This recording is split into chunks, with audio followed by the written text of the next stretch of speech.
National Agricultural Policy 2000. The National Agriculture Policy NAP document released by the Government of India in 2000 aimed to attain an agricultural output growth rate in excess of 4% per annum based on efficient use of resources and sought to achieve this growth in a sustainable and equitable manner. What are the objectives? First, a growth rate in excess of 4% per annum in the agriculture sector, growth that is based on efficient use of resources and conserves our soil, water and biodiversity.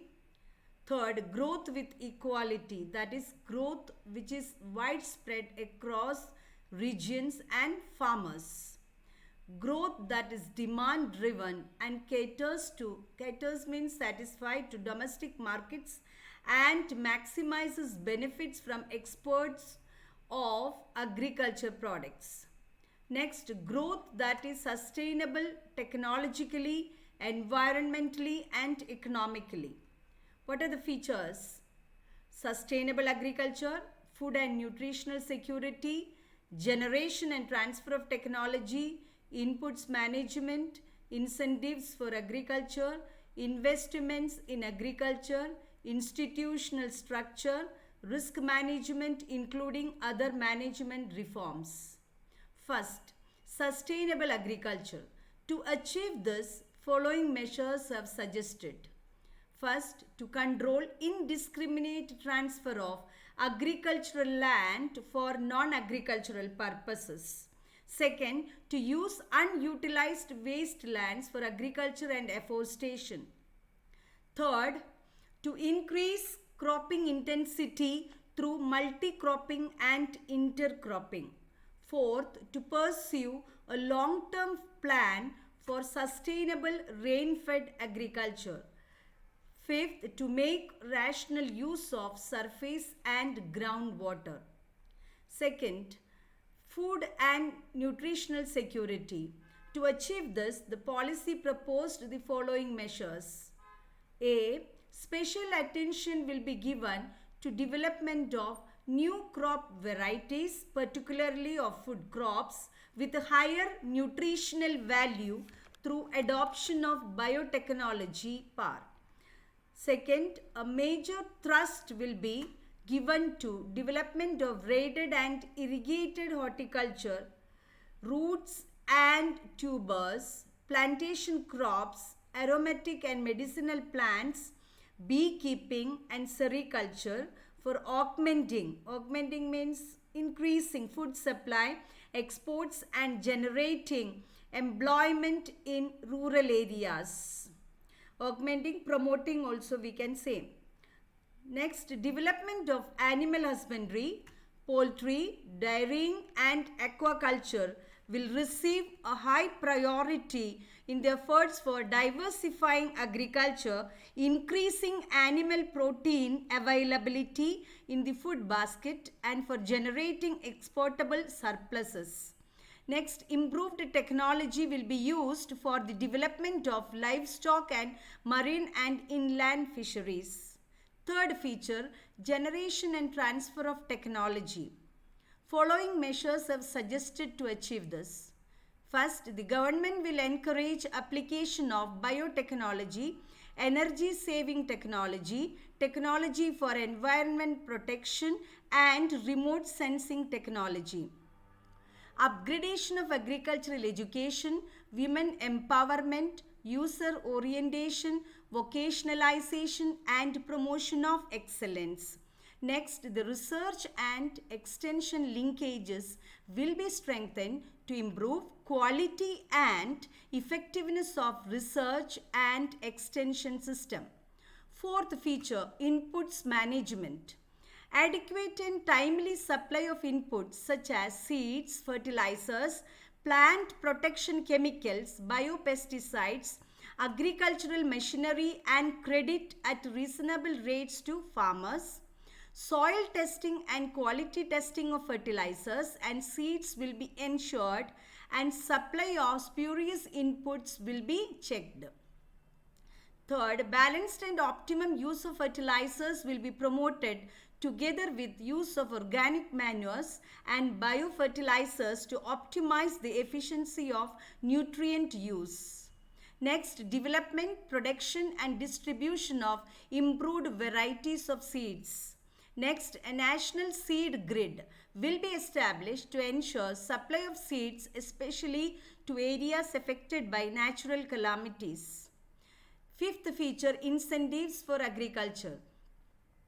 The National Agriculture Policy aims to provide for following incentives to agriculture. First, the government will try to create a favorable economic environment for increasing capital formation. Second, improving the terms of trade with manufacturing sectors and bringing about external and domestic market reforms backed by rationalization of domestic tax structure. C. The domestic agriculture market will be liberalized. D. Restrictions on the movement of agricultural commodities throughout the country will be progressively dismantled. E. The structure of taxes on food grains and other commercial crops will be reviewed and rationalized. F. Farmers will be exempted from payment of capital gains tax on compulsory acquisition of agricultural land. Sixth feature, investment in agriculture.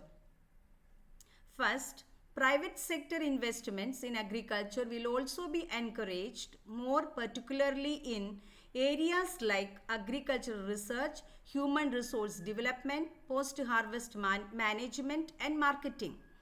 B. The quality and availability of electricity supply will be improved. C. Emphasis will be laid on development of marketing infrastructure and techniques of preservation, storage and transportation. D. The weekly periodic markets under the direct control of Panchayat Raj institutions will be upgraded and strengthened.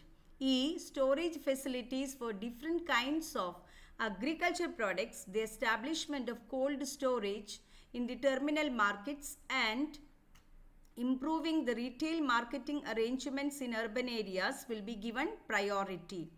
Seventh feature, institutional structure. The following measures were suggested. A. Consolidation of land holding throughout the country. B. Redistribution of surplus land and waste lands among the landless farmers. C. Tenancy reforms to recognize the rights of tenants. D. Updating of land records and issue of land passbooks to the farmers. E. Consideration of women's right over land. F. Private sector participation will be encouraged. G. Rural credit institutions will be established to provide timely credit to farmers. Eighth feature, risk management. A. National Agriculture Insurance Scheme covering all farmers and all crops throughout the country with built-in provisions for protecting farmers from natural disasters, price fluctuations, etc.